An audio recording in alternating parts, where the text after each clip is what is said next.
પાટણ જિલ્લામાં બિન સરકારી અનુદાનિત ઉચ્ચતર માધ્યમિક શાળાઓ માટે 66 શિક્ષણ સહાયકોની નિમણૂક કરવામાં આવી છે।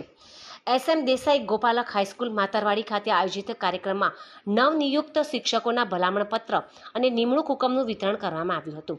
આ ભરતી પ્રક્રિયા શિક્ષણ વિભાગ તેમજ ગુજરાત રાજ્યના કમિશનર શાળાઓની કચેરી ગાંધીનગરના માર્ગદર્શન હેઠળ હાથ ધરવામાં આવી હતી।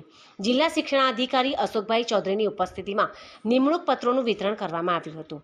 કાર્યક્રમમાં શિક્ષણ સંઘ પ્રતિનિધિ તેમજ શિક્ષણ પ્રતિનિધિ અને વહીવટી સંઘ પ્રતિનિધિઓ હાજર રહ્યા હતા। આ નિમણૂકોથી જિલ્લાની બિન સરકારી અનુદાનિત ઉચ્ચતર માધ્યમિક શાળાઓમાં શિક્ષકોની અછત દૂર થશે, શિક્ષણ કાર્યને નવો વેગ મળશે તેવી આશા વ્યક્ત કરવામાં આવી છે।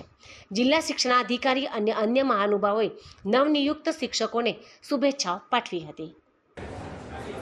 આજે પાટણ જિલ્લાની અંદર ગુજરાત રાજ્ય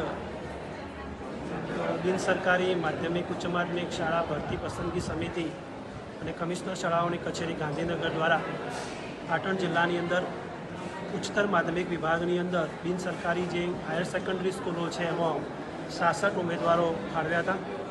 એ 66 ઉમેદવારોને આજે નિમણૂક હુકમ એનાયત કાર્યક્રમ અહીં ગોપાલક હાઈસ્કૂલ પાટણ ખાતે રાખવામાં આવ્યો હતો, જેની અંદર અમારા જુદા જુદા વિવિધ સંઘો છે, સંચાલક મંડળ, આચાર્ય સંઘ, બંને આચાર્ય સંઘ અને બંને શિક્ષક સંઘો અને વહીવટી કર્મચારી સંઘના સંયુક્ત ઉપક્રમે અહીં એક કાર્યક્રમ રાખ્યો હતો અને સમગ્ર તમામ ઉમેદવારોને 66 ઉમેદવારોને ભલામણપત્ર સાથે નિમણૂક હુકમ એનાયત કરેલો છે અને બહુ જે સહાયકો છે એ પણ ખૂબ આનંદિત અનુભવ્યા છે અને આવતીકાલથી એ શાળાઓની અંદર પોતાનું શિક્ષણ કાર્ય કરશે અને તમામ જે નવા નવનિયુક્ત શિક્ષક મિત્રો છે એમને હું સમગ્ર જિલ્લા શિક્ષણ પરિવાર વતીથી ખૂબ ખૂબ અભિનંદન પાઠવું છું।